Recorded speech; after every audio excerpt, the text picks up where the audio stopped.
Assalamualaikum warahmatullahi wabarakatuh. Puji syukur kehadiran Allah Subhanahu wa Ta'ala atas limpahan rahmat dan hidayahnya sehingga saya dapat menyelesaikan dan mempresentasikan tugas ini dengan baik. Perkenalkan, nama saya Nur Aziza Rizka Rajabi dengan NIM 2406051100078. Saya merupakan mahasiswa Universitas Islam Negeri Maulana Malik Ibrahim Malang, Fakultas Sains dan Teknologi, jurusan Teknik Informatika. Presentasi ini disusun dalam rangka memenuhi tugas ujian tengah semester pada mata kuliah kewarganegaraan yang diampu oleh Bapak Muhammad Kamiluzaman, MPDI. Semoga apa yang saya sampaikan dapat bermanfaat dan diterima dengan baik. Selanjutnya, izinkan saya untuk memulai pemaparan materi. Materi yang akan saya bahas yakni konsep budaya politik, budaya demokrasi, dan civil society. Demokrasi secara garis besar merupakan sebuah sistem pemerintahan di mana setiap rakyat memiliki persamaan dan kesetaraan hak untuk mengemukakan pendapat dan memilih sebuah pilihan tanpa ada unsur paksaan dari pihak lain. Sistem pemerintahan demokrasi menganut asas yakni pemerintahan dari rakyat, oleh rakyat, dan untuk rakyat. Hakikat demokrasi adalah sebuah sistem bermasyarakat dengan menekankan kekuasaan tertinggi yang berada di tangan rakyat. Hal ini mencakup berbagai aspek di dalam pemerintahan. Sejarah demokrasi sendiri ada beberapa, yakni dimulai dari Yunani kuno, lalu demokrasi Athena, Republik Romawi, Magna Carta, Revolusi Amerika dan Prancis, lalu era kontemporer. Perkembangan demokrasi di Indonesia, demokrasi parlementer dari 1945 sampai 1959. Sistem demokrasi parlementer diterapkan setelah proklamasi. Perdana Menteri memimpin pemerintahan, presiden hanya sebagai kepala negara, ketidakstabilan politik akibat seringnya pergantian kabinet. Demokrasi terpimpin 1959-1965. Dekret Presiden 5 Juli 1959 kembali ke UUD 1945. Kekuasaan terpusat pada Presiden Soekarno, parlemen dan partai politik kehilangan pengaruh. Ketegangan politik meningkat berujung pada peristiwa G30 SPKI.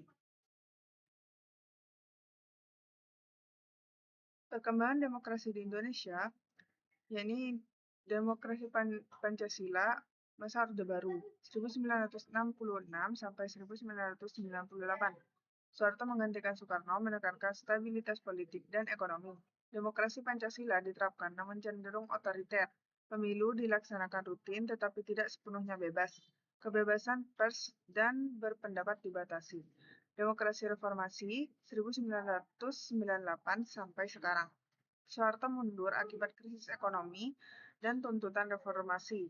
Amandemen UUD 1945 memperkuat demokrasi dan membatasi kekuasaan presiden.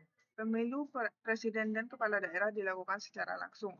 Kebebasan pers dan partisipasi politik meningkat. Apa itu civil society? Civil society adalah masyarakat sipil yang berperan dalam mengawasi pemerintahan dan memperjuangkan hak-hak sosial. Karakteristik utama civil society yakni kemandirian dari negara dan pasar, partisipasi aktif dalam kebijakan publik, mendorong nilai-nilai demokrasi dan hak asasi manusia.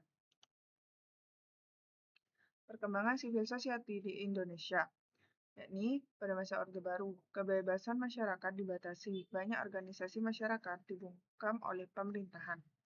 Reformasi 1998, kebebasan berpendapat meningkat, lembaga swadaya masyarakat LSM dan gerakan sosial mulai berkembang. Era kontemporer, media sosial berperan dalam aktivisme digital, civil society semakin kuat dalam mengawasi kebijakan pemerintahan.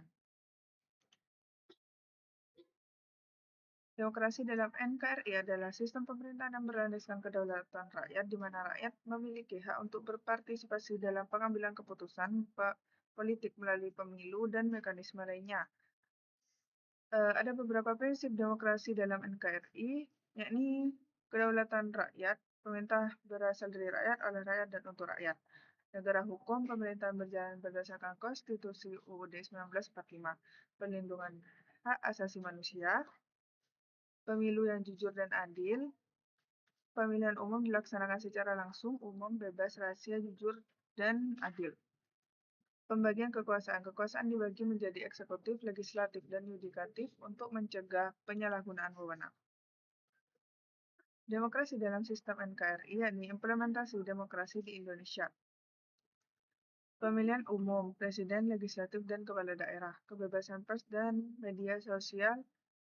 Kebebasan pers dan media sebagai kontrol sosial, partisipasi masyarakat dalam kebijakan publik melalui organisasi dan LSM. Tantangan demokrasi di NKRI yakni politik uang dan korupsi, hoak, dan manipulasi media sosial, golput, dan kurangnya partisipasi masyarakat dalam politik. Kesimpulannya yakni pentingnya pendidikan demokrasi dalam membangun masyarakat yang partisipatif dan sadar akan hak serta kewajibannya.